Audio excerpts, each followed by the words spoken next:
تو جو لغزش ہوتی ہے وہ نام ہے لفعل، اسم لفعل حرام، ایسے حرام فعل کا نام ہے، وقع فیہ بسبب القصد لفعل مباح، کسی مباح فعل کے ارادے کے سبب سے اس حرام کام میں واقع ہو۔ اس پر معصیت کا اطلاق محشی کہتے ہیں مجازن کیا جاتا ہے، اس کو مجازن معصیت کہا جاتا ہے، حقیقت میں یہ معصیت نہیں ہے، کیونکہ لغزش مباح کام کے ارادے سے حرام کام میں واقع ہو، یہ ہے لغزش، اور جو معصیت ہوتی ہے وہ حرام کام کے ارادے سے حرام کام میں واقع ہو جائے، حرام کام کر بیٹھے حرام کام کے ارادے سے۔ لیکن وہاں پر بھی معصیت میں بھی ہے کہ بدون مخالفت الامر، امر کی مخالفت کا ارادہ نہ ہو، کیونکہ اگر اللہ تعالیٰ کے حکم کی مخالفت کرتے ہوئے حرام کام کا ارادہ کر کے حرام کا ارتکاب کر لے تو پھر وہ کفر بن جائے گا، وہ معصیت نہیں ہوگی۔ اس لیے اللہ تعالیٰ کے حکم کی مخالفت کے ارادے کے بغیر حرام کام کا ارادہ کر کے حرام کام کر بیٹھنا، حرام کام کرنا، یہ ہے معصیت۔ اور اگر مباح کام کے ارادے سے حرام کام میں واقع ہو جائے، یہ ہے لغزش۔ اس پر لغزش پر معصیت کا اطلاق مجازن ہے، جیسے کہ وَعَصَىٰ آدَمُ رَبَّهُ، تو آدم علیہ السلام نے حرام کام کا ارتکاب قصداً نہیں کیا، بلکہ مباح کام کا ارادہ کرتے ہوئے حرام میں واقع ہو گئے، اس لیے اس کو عصا کہا، معصیت کا اطلاق اس پر کیا، یہ مجازن ہے، حقیقتاً نہیں۔ اس کی مثال شارح نے ذکر کی ہے، شارح کہتے ہیں اس کی حصی مثال ایسے ہی ہے جیسے کوئی آدمی راستے میں چل رہا ہو، راستے میں چلتے چلتے وہ نیچے جھک جائے، ٹیڑھا ہو جائے اور نیچے اس کی وجہ سے زمین پر گر جائے، تو جو ہی گر جائے فوراً اٹھ جاتا ہے، فوراً اٹھ جاتا ہے۔ دیکھو گرنا اس کا ارادہ نہیں تھا، ویسے چلتے ہوئے جھک گیا، ٹیڑھا ہو گیا اور اس کی وجہ سے وہ گر گیا، تو گرنے کا ارادہ نہیں تھا، چلنے کا ارادہ تھا، لیکن بلا اختیار کے گر گیا اور گرتے ہی پھر وہ اٹھ گیا، گرنے پر برقرار نہ رہے۔ یہ ہے لغزش، کہ مباح کام کا ارادہ کرے اور حرام میں واقع ہو لیکن اس میں باقی نہ رہے، پھر اس سے علیحدہ ہو جائے، دور ہو جائے۔ اس کی مثال دی ہے جیسے کہ موسیٰ علیہ السلام نے قبطی کو مارا، تو قبطی پر ایک بنی اسرائیلی ظلم کر رہا تھا اور اس کو مجبور کر رہا تھا کہ لکڑیاں جمع کر کے اس کو فرعون کے مطبخ تک لے کے جائے، اس سے بیگار لے رہا تھا اور اس پر ظلم کر رہا تھا۔ جب بنی اسرائیلی نے دیکھا کہ موسیٰ علیہ السلام آ رہے ہیں تو انہوں نے اس کو آواز دی، کیونکہ دونوں کا قوم ایک تھا، تو اس کو آواز دی کہ اس قبطی کو سمجھائے، میرے پر ظلم کر رہا ہے، مجھ سے بیگار لے رہا ہے، اس کو سمجھائے۔ تو موسیٰ علیہ السلام نے ان سے فرمایا کہ بیگار ان سے نہ لو، ظلم نہ کرو، اس کو چھوڑ دو۔ تو چونکہ وہ تائی فرعونی تھا، فرعون ہوتا ہے، اس لیے اس نے کہا کہ میرا تو یہ دل کر رہا ہے کہ یہ میں لکڑیاں آپ کے اوپر ڈال دوں، اس کو چھوڑ کر، چونکہ آپ اس کی حمایت کر رہے ہیں اور مجھے نصیحت کر رہے ہیں کہ اس کو چھوڑ دو، ظلم نہ کرو، تو میرا تو یہ ارادہ بن گیا کہ میں اس لکڑیوں کو اٹھا کر آپ کے اوپر رکھ دوں اور آپ وہاں تک لے کے جائے، فرعون کے مطبخ تک لکڑیاں لے جائے۔ تو موسیٰ علیہ السلام نے اس کو ادب سکھانے کے لیے یہ انگلیوں کو جمع کر کے ایک مکہ مارا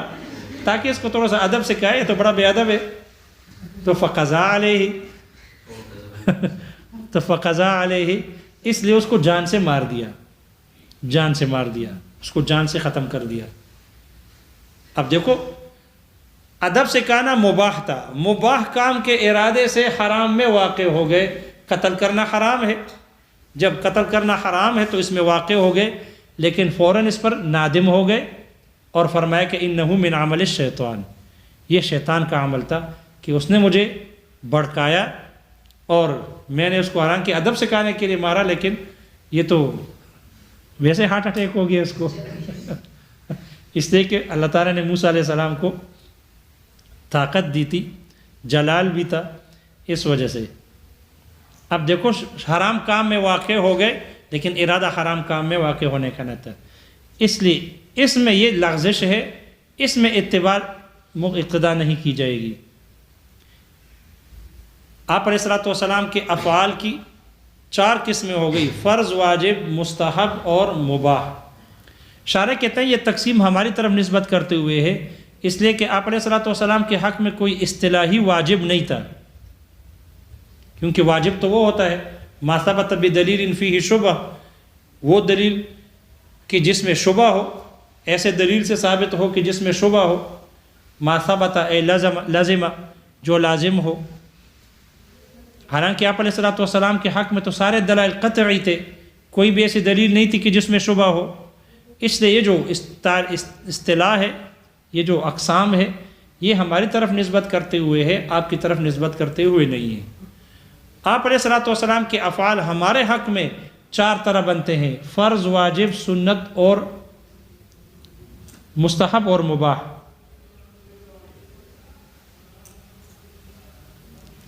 اگرچہ محشی نے کہا کہ بعض حضرات نے کہا ہے کہ نہیں، آپ علیہ الصلوۃ والسلام کے حق میں بھی واجب اصطلاحی ہے، اس لیے کہ آگے وحی کی اقسام آ رہی ہے۔ آپ علیہ الصلوۃ والسلام حکم شرعی میں، احکام شرعیہ میں وحی کے پابند تھے، لیکن جب وحی نہیں آتی تو پھر اس صورت میں آپ اجتہاد کرتے، اور وہ جو آپ کا اجتہاد تھا کبھی درست ہوتا،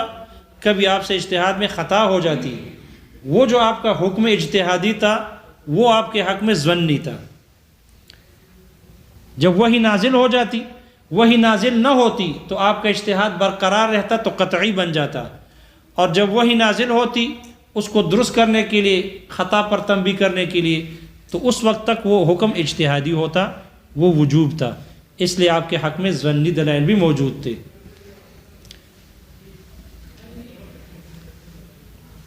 آپ علیہ الصلوۃ والسلام کے یہ افعال پر عمل کرنا، اقتداء کرنا، 4 قول ذکر کیے شارح نے۔ پہلا قول یہ ہے کہ آپ علیہ الصلوۃ والسلام کے افعال کی اقتداء میں توقف کیا جائے گا یہاں تک کہ کوئی دلیل ظاہر ہو اس کے مباح ہونے پر یا مندوب ہونے پر یا واجب ہونے پر، کوئی دلیل قائم، جب تک دلیل قائم نہ ہو اس وقت تک توقف کیا جائے گا، کیونکہ پھر اقتداء نہیں ہوگی، پھر مطابقت نہیں ہوگی، بلکہ منازعت ہوگی۔ وجہ یہ ہے کہ اتباع مطابقت کہتے ہیں الموافقۃ فی اصل فعلہ و وصفہ۔ آپ علیہ الصلوۃ والسلام کے اصل فعل اور وصف فعل دونوں کی پیروی کرنا، موافقت کرنا، یہ ہے مطابقت۔ آپ کے اصل فعل میں اور وصف فعل دونوں میں پیروی کر لے، دونوں کی موافقت ہو۔ جب ہمیں آپ کا افعال معلوم نہیں ہے کہ آپ نے کس جہت پر کیا، آپ نے جو فعل کیا ہے علی وجہ الوجوب کیا یا علی وجہ الندب کیا یا اباحت کیا، جب تک ہمیں یہ معلوم نہ ہو تو ہم اگر اقتداء کریں گے، آپ نے کوئی فعل کیا ہوگا علی وجہ المندوب اور ہم علی وجہ الوجوب کر لیں تو پھر منازعت ہوگی، اتباع موافقت نہیں ہوگی، تو اتباع نہیں ہوگا بلکہ منازعہ ہوگا۔ یا آپ نے علی سبیل الوجوب کیا اور ہم علی سبیل الندب کر لے تو صفت میں موافقت نہیں ہوگی، اس لیے اتباع نہیں ہوگا۔ اتباع موافقت کا نام ہے، فعل میں بھی اور فعل کے وصف میں بھی۔ اس لیے جب تک کوئی دلیل دلالت نہ کرے آپ کے کہ آپ نے یہ فعل کس جہت پر کیا ہے، ندب کے جہت پر، اباحت کے جہت پر یا وجوب کے جہت پر، جب تک کوئی دلیل ظاہر نہ ہو اس وقت تک توقف کیا جائے گا۔ یہ قول ہے جس کے شیخ ابو بکر دقاق اور امام غزالی شوافع حضرات میں سے یہ حضرات اس کے قائل ہیں۔ دوسرا قول یہ ہے، بعض حضرات کہتے ہیں کہ نہیں، آپ کی اتباع واجب ہے جب تک کہ منع کرنے پر کوئی دلیل قائم نہ ہو، لہذا مطلقاً آپ کی اتباع واجب ہے، اس لیے کہ کتاب اللہ میں مطلقاً آپ کی اتباع کا حکم دیا ہے، اطیعوا اللہ و اطیعوا الرسول۔ اس لیے آپ کے ہر فعل کی اتباع واجب ہے جب تک کہ منع کرنے پر کوئی دلیل دلالت نہ کرے، اس وقت تک آپ کی اتباع کی جائے گی۔ تیسرا قول شیخ ابو الحسن کرخی رحمہ اللہ کا نقل کیا ہے، اور وہ یہ ہے کہ آپ کے افعال کی اتباع نہیں کی جائے گی، توقف کیا جائے گا، لیکن آپ کے افعال کی اباحت ہونے کا عقیدہ رکھا جائے گا کہ آپ نے جو کام کیا ہے وہ مباح عقیدہ اباحت کا رکھیں گے، اس لیے کہ آپ کے افعال کے درجات میں سے کم درجہ وہ اباحت کا ہے، اس لیے ہم یہ عقیدہ رکھیں گے کہ یہ فعل آپ نے مباح کیا ہے، کیونکہ آپ کوئی حرام کام کرتے نہیں، کوئی مکروہ کام آپ نہیں کرتے، اس لیے کہ نبی معصیت سے پاک ہوتا ہے، معصیت نہیں کرتے، لہذا آپ کا وہ فعل کم سے کم یہ ہوگا کہ مباح ہوگا۔ تو ہم عقیدہ رکھیں گے، کس چیز کا عقیدہ رکھیں گے؟ جی کس چیز کا عقیدہ رکھیں گے؟ جی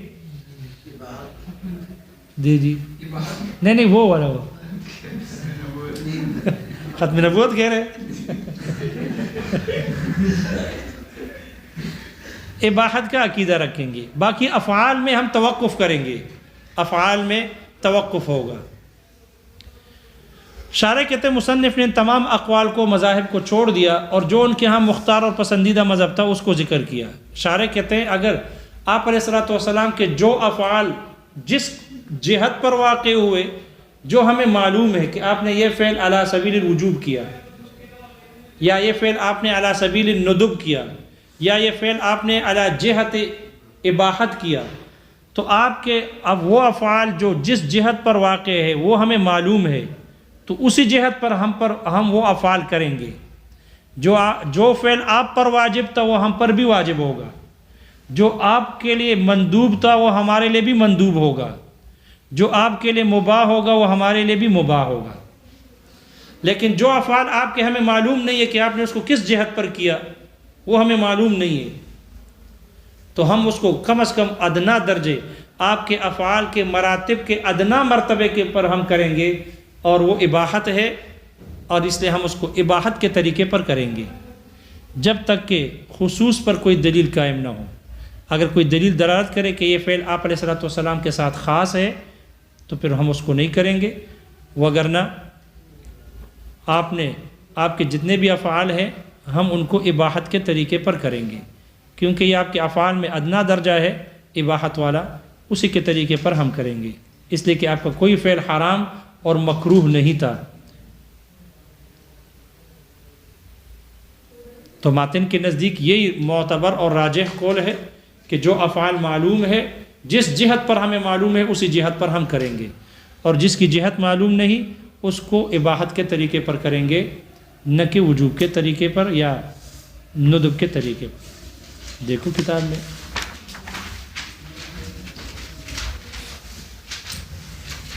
ولما فرغ عن بیان اقسام الناسخ، جب مصنف رحمہ اللہ ناسخ کے اقسام کے بیان سے فارغ ہوئے، شرع فی بیان اقسام المنسوخ من الکتاب، تو کتاب اللہ کے منسوخ کے اقسام کے بیان کو شروع کیا،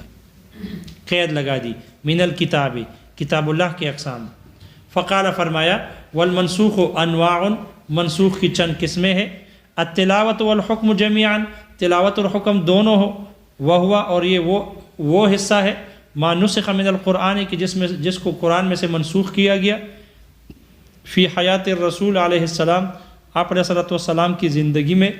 بالانساء، بلا دینے سے، سینوں سے اٹھا دینے سے، اور یہ ہے کہ جن کو یاد تھا اللہ نے ان کو وفات دے دی، اب وہ ختم ہو گئے اس لیے باقی نہ رہے۔ کما رویہ، جیسے کہ نقل کیا گیا، ان سورۃ الاحزاب، سورہ احزاب، کانت تعدل سورۃ البقرہ، یہ سورہ بقرہ کے برابر تھی، مساوی تھی، فی ضمن 300 آیت، 300 آیتوں کے ضمن میں تھی، والآن بقیت علی ما فی المصاحف، اور اب یہ باقی رہی جیسے کہ مصاحف میں ہے، فی ضمن 70 آیتاً، 70 آیتوں کے ضمن میں، تو 70 نہیں ہے بلکہ 73 آیتیں ہیں۔ وکما رویہ، جیسے کہ نقل کیا گیا، ان سورۃ الطلاق، سورہ طلاق، کانت تعدل سورۃ البقرہ تھی، یہ سورہ بقرہ کے مساوی تھی، والآن بقیت، اور اب باقی رہی، علی ما فی المصاحف، جیسے کہ مصاحف میں ہے، فی ضمن 12 آیتاً، 12 آیتوں کے ضمن میں ہے، والحکم دون التلاوت، حکم منسوخ ہو نہ کہ تلاوت، مثل قولہ تعالیٰ، جیسے اللہ تعالیٰ کا فرمان ہے، لکم دینکم ولی دین، ونحوہ، اور اس جیسی دوسری آیتیں ہیں، قدر 70 آیتاً، 70 آیتوں کی مقدار ہے، کلھا منسوخۃ بآیات القتال، یہ سب کے سب آیات قتال سے منسوخ ہیں، وقیل اور کہا گیا 120 آیتن 120 آیات ہیں فی باب عدم القتال جو عدم قتال کے باب میں ہیں منسوختن یہ منسوخ ہے بآیات القتال آیات قتال سے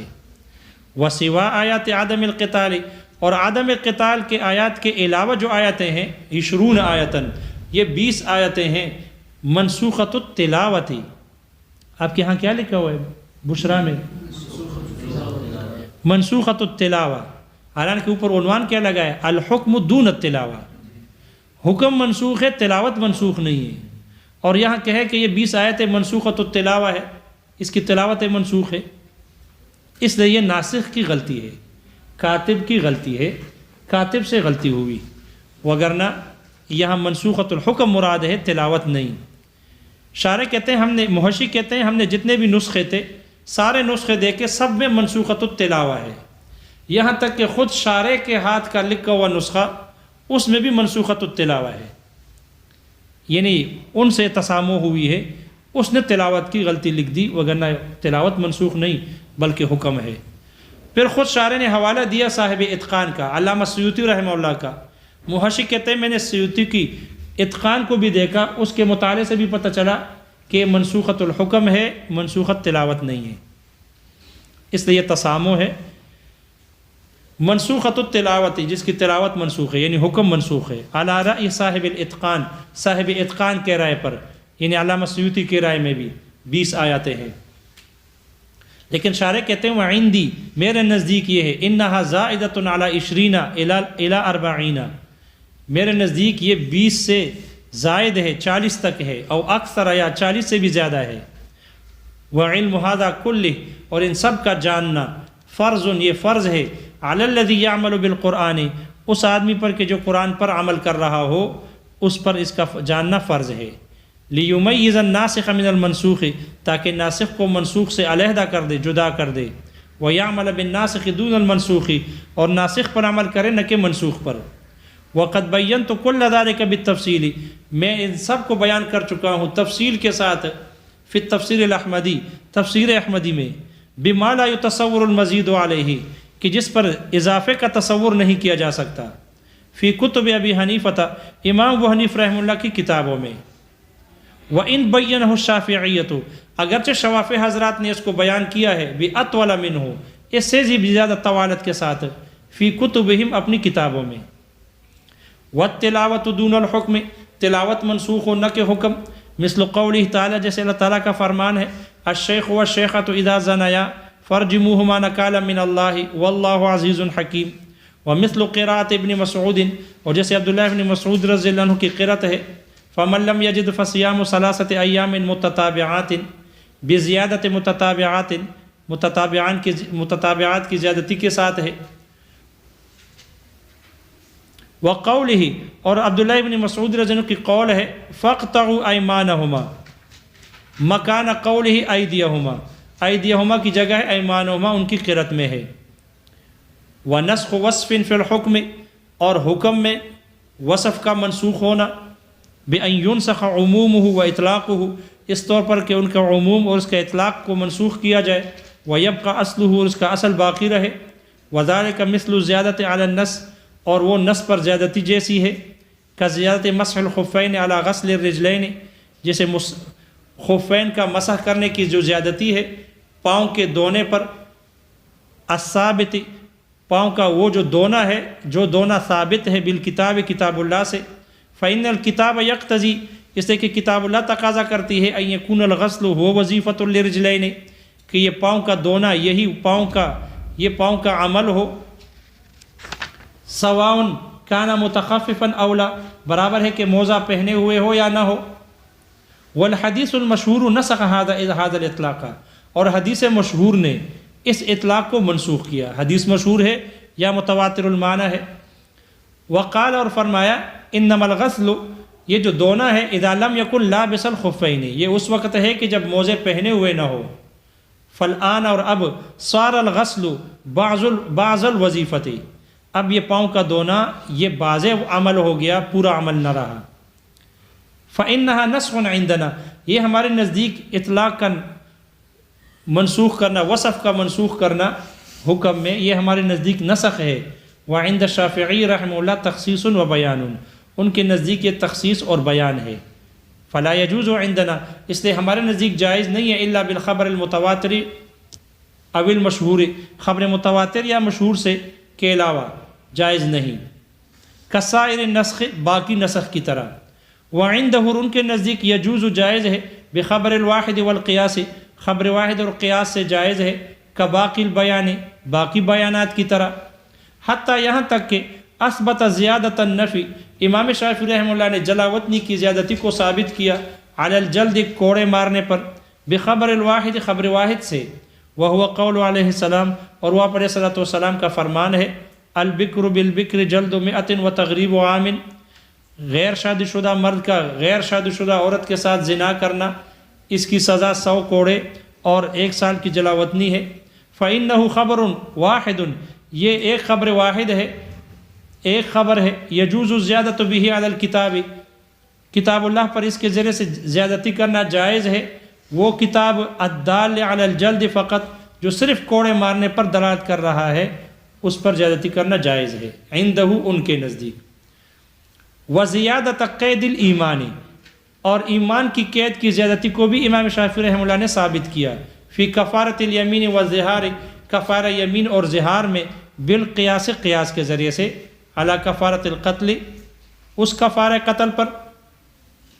المقیدۃ بالایمان، جو ایمان کی قید کے ساتھ مقید ہے، فإنہ یجوز الزیادۃ بہ، اس لیے کہ اس قیاس کے ذریعے سے زیادتی کرنا جائز ہے، علی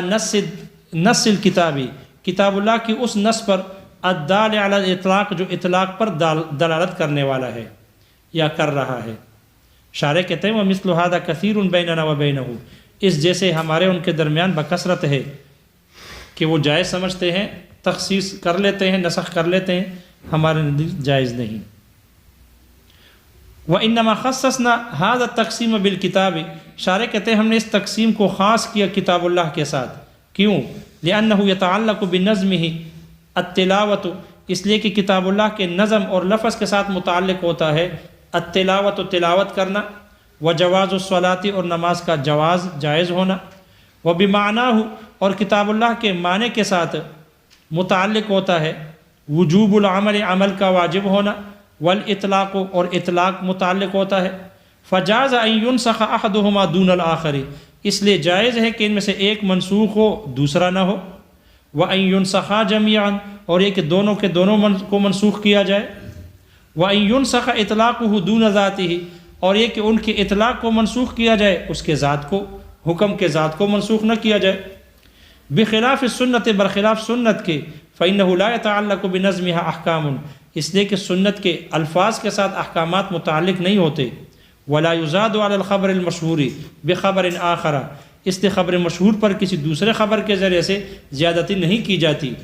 فی عرف الشرع، شریعت کے عرف میں،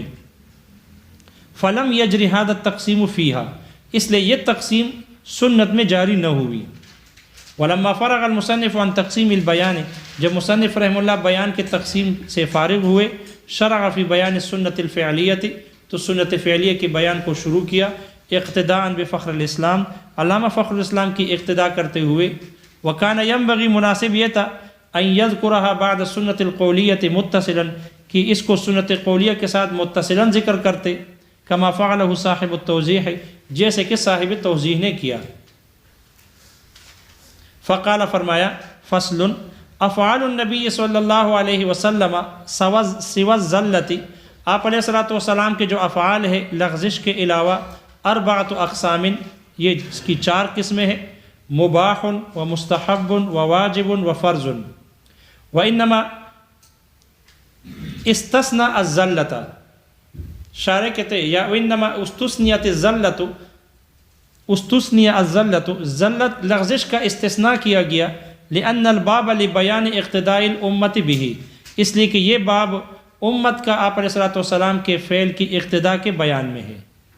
یا مصنف نے زلت کا استثناء کیا، معروف پڑھ لے، والزلۃ لیست مما یقتدى به، اور لغزش یہ ان چیزوں میں سے نہیں ہے کہ جس میں آپ کی اقتداء کی جاتی ہے، وہی، اور لغزش کہتے ہیں اسم، یہ نام ہے، لفعل حرام، ایسے حرام فعل کا، وقع فیہ بسبب القصد، کہ جس میں واقع ہو بسبب القصد لفعل مباح، کسی مباح فعل کے ارادے کی وجہ سے اس میں واقع ہوئے ہو. فلم یکن قصدہ للحرام ابتداء، اس لیے حرام کا ارادہ ابتداء حرام کا ارادہ ان کا نہ تھا. ولا یستقر علیہ بعد الوقوع، اور واقع ہونے کے بعد اس پر برقرار بھی نہ رہے. ابتداءً بھی حرام کا ارادہ نہ ہو اور آخراً بھی نہ ہو، بقاءً بھی نہ ہو. کمثل من احنا، اس شخص کی طرح ہے کہ جو جھک جائے، ٹیڑھا ہو جائے، فی الطریق کے راستے میں، فخر منہ، اور پھر اس سے گر جائے، ثم قام عاجلا، پھر جلدی سے کھڑا ہو جائے، فما کان من قصدہ الخرور، تو گرنا اس کے ارادے میں سے نہ تھا، ومستقر علیہ، اور اس پر برقرار بھی نہ رہا. کما کان من قصد موسیٰ علیہ السلام بالضرب تعذیب القبطی، جیسے کہ موسیٰ علیہ السلام کے ارادے میں سے، مارنے کے ارادے میں سے تھا قبطی کو ادب سکھانا. فقضى علیہ بالقتل، تو قتل کے ذریعے سے اس کی جان ہی ختم کر دی، اس کو جان سے مار دیا. فلم یکن القتل مقصودہ، مارنا قتل کرنا اس کا ارادہ نہ تھا، یہ مقصود نہیں تھا. ولم یبقى علیہ، اور اس پر باقی بھی نہ رہے، بل ندم، بلکہ آپ نادم ہوئے. وقال، اور فرمایا، ھذا من عمل الشیطان، یہ شیطان کے عمل میں سے ہے. ولیکن ھذا التقسیم، شارح کہتے ہیں لیکن یہ جو تقسیم ہے، بالنسبت الینا، ہماری طرف نسبت کرتے ہوئے ہے، وإلا ففی حقہ علیہ السلام، وگرنہ آپ علیہ الصلوۃ والسلام کے حق میں، لم یکن شیء واجبا اصطلاحیا، کوئی بھی حکم، کوئی بھی چیز اصطلاحی واجب نہ تھی. لأنہ ما ثبت بدلیل فیہ شبہۃ، اس لیے کہ اس واجب کہتے ہیں وہ دلیل کہ جو ایسے دلیل سے ثابت ہو جس میں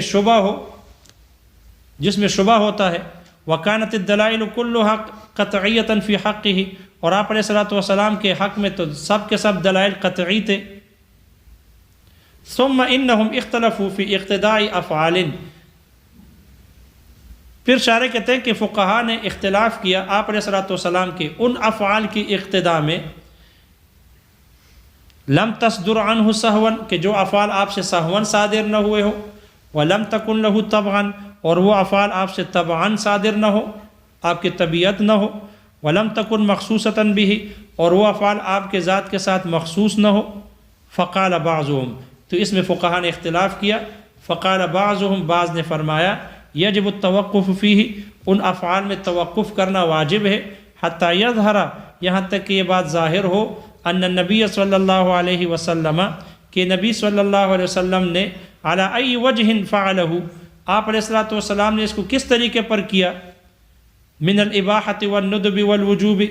یعنی اباحت، ندب اور وجوب میں سے. وقال بعضهم، اور بعض حضرات نے فرمایا، یجب اتباعہ ما لم یقم